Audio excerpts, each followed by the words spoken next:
Bwana Yesu asifiwe. Ndugu zangu, siku hizi kila muda Yesu anatuonya kwamba amekaribia kuja. Kila dakika Yesu anatuonya amekaribia kuja. Mimi Yesu amenionya kwamba muda umekaribia, tena umefika, uko karibu sana kuliko wakati wowote. Ndugu yangu, kama uko kinyume na Mungu, na kuomba utengeneze matendo yako yawe sawa. Yaani kama tu umefarakana na Mungu, umetoka kwenye mfumo wa Mungu, na kuomba ndugu yangu utengeneze maisha yako yawe mazuri. Utoke kwenye mfumo wa uadui na Mungu, na kuomba sana ndugu yangu. Yaani kama umefarakana na Mungu, halafu upo na unatamani kutengeneza na Mungu, na kuomba sana ndugu yangu, usipuuze na kuomba. Fanya juu chini, utengeneze na Mungu.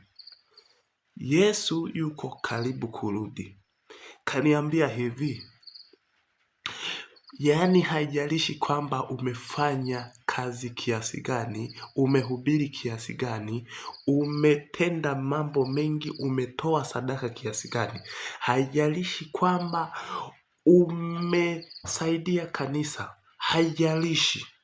Kasema hivi, wote ambao hawatakutwa hawajatimiliza matendo yao, yaani hajakamilisha matendo yake, mbinguni kamwe hataingia kabisa, hata huyu hata mmoja.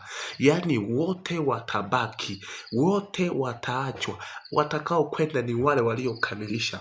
Kasema hivi, yaani na wote walio tayari wataingia, ambao hawakuwa tayari hawataingia kamwe.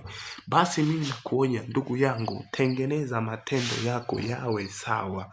Hakikisha mpendwa, njia zako zimedhibitika. Hakikisha mpendwa, hakika ya kwamba unaingia mbinguni unayo moyoni, kwamba kwa matendo ulionayo unaenda mbinguni.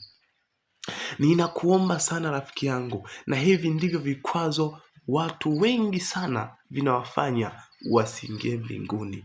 Hii video naomba ifuate YouTube, utaikuta nimeiweka huko, hiyo ndefu, iko full kabisa. Yaani iko sawa.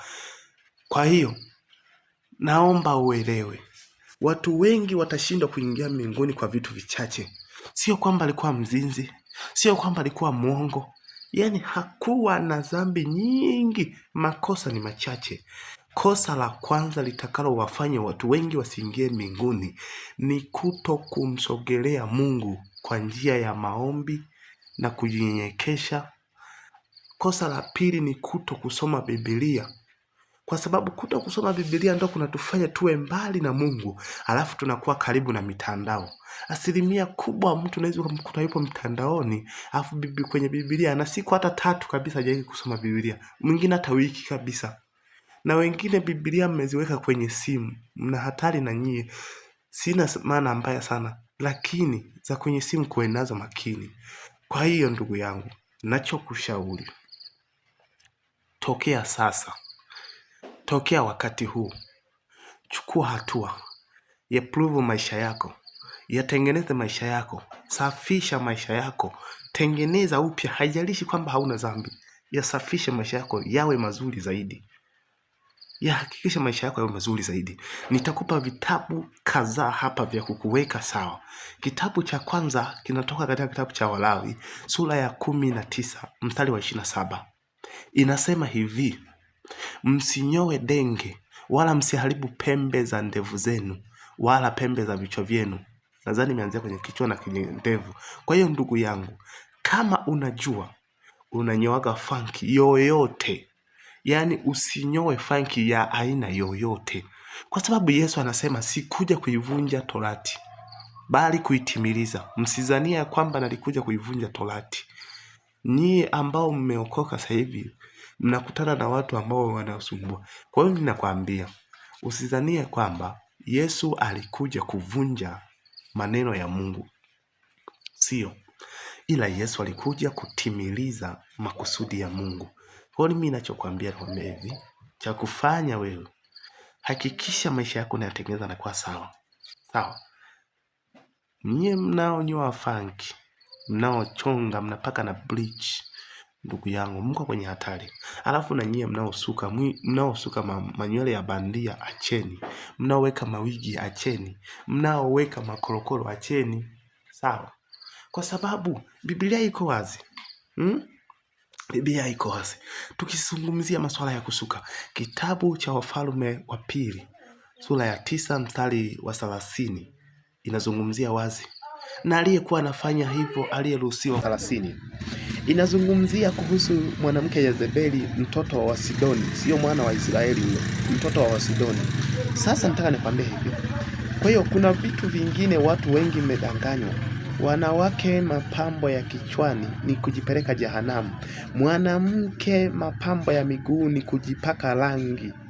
Mapambo ya mdomoni kujipaka lipstick, na penyewe kuweni makini. Hivi yana maana gani? Unapojipaka lipstick yana nini? Kwani mdomo wako una shida gani dada yangu?